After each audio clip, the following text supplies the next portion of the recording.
They did not call it Helios 2. No one dared. The name carried too much ash. Instead, the Joint Council approved construction of what Rowan formally designated the Harmonic Observation Lattice. On the surface, Cale called it something simpler. The ear.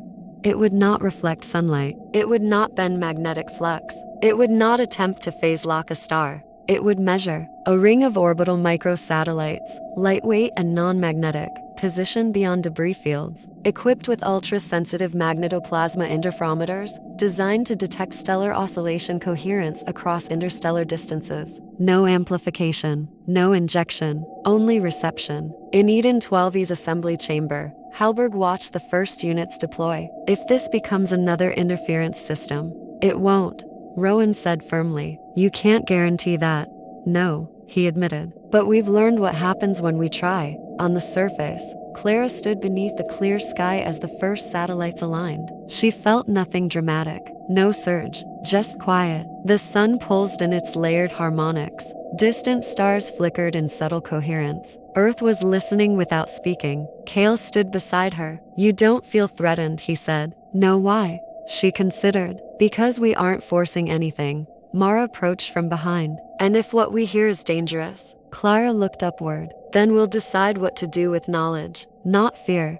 Weeks passed. The listening array expanded. Data accumulated. Patterns emerged slowly, like constellations forming from statistical dust. Rowan stood before a volumetric projection of nearby stellar systems within 20 light-years. Most showed weak coherence with the sun's magnetic envelope. Subtle, predictable, but one did not. Repeat the isolation filter, Rowan ordered. The technician complied. The anomaly remained, a K-type main sequence star in the direction of Lyra. Its magnetic oscillation was drifting, not randomly, accelerating. Halberg folded her arms. Translation. Rowan inhaled slowly. It's moving out of natural synchronization with its stellar neighbors. Stars aren't supposed to synchronize, Halberg said reflexively. They do, Rowan replied quietly. Weakly, over long time scales. And this one? It's diverging. Clara felt it the night Rowan contacted her. Not as sharp as the earlier external fluctuation, but strained, like a string pulled too tight.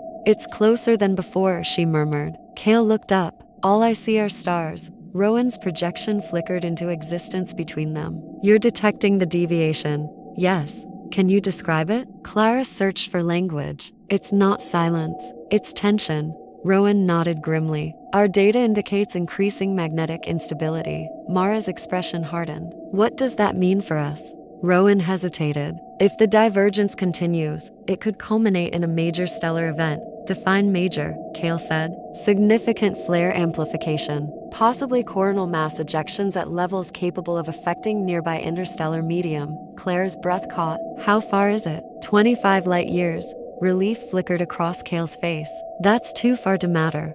Rowan didn't answer immediately. Clara did. Not if coherence networks exist. Silence fell. 2 centuries ago, Helios had forced phase lock locally. Now they were witnessing natural phase instability elsewhere. If stars influenced one another even weakly, large deviations could propagate subtle stress across connected systems. Not immediate destruction, but drift. Cumulative imbalance. Halberg's voice cut through the projection. You're suggesting another civilization interfered. I'm suggesting we cannot rule it out, Rowan said. Clara closed her eyes. She extended her awareness carefully only to the sun's deep envelope, not beyond, then gently outward. The strained star felt agitated, not artificial, but pressured. Something's disturbing it, she whispered. From outside? Cale asked. Or inside?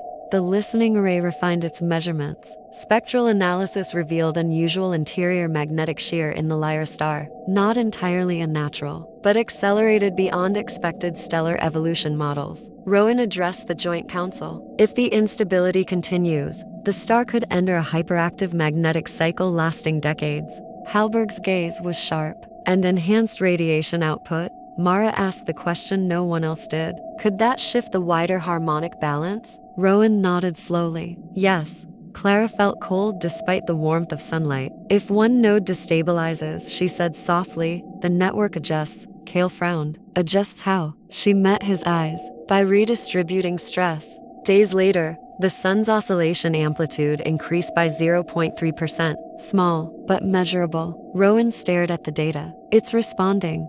Halberg's jaw tightened. To what? Rowan looked toward the projection of Lyra. To imbalance. On the surface, Clara felt the shift immediately. The sun was not flaring, not violently, but its deeper harmonics carried subtle strain. We can't fix another star, Kale said. No, she agreed, but we can decide how we respond. Mara stepped forward. You think we should intervene? Clara shook her head. No, then what? She looked up at the sky. For 200 years, we tried to control our star. And now? Now we learn to remain stable even if others aren't. Rowan stood before the listening array's latest projections. If the Lyra instability peaks, we may see correlated solar amplitude rise within decades, he said. Halberg folded her hands. Then Earth must prepare. Yes. Prepare how? Rowan hesitated. Not with shields. He glanced at Clara's live biometric feed. With adaptation. That night, Clara felt the distant star pulse again, strained, erratic. But she did not reach for it. She did not attempt alignment. She centered herself in the sun's deeper harmonic, stable, layered, alive. Kale sat beside her. You're not trying to fix it.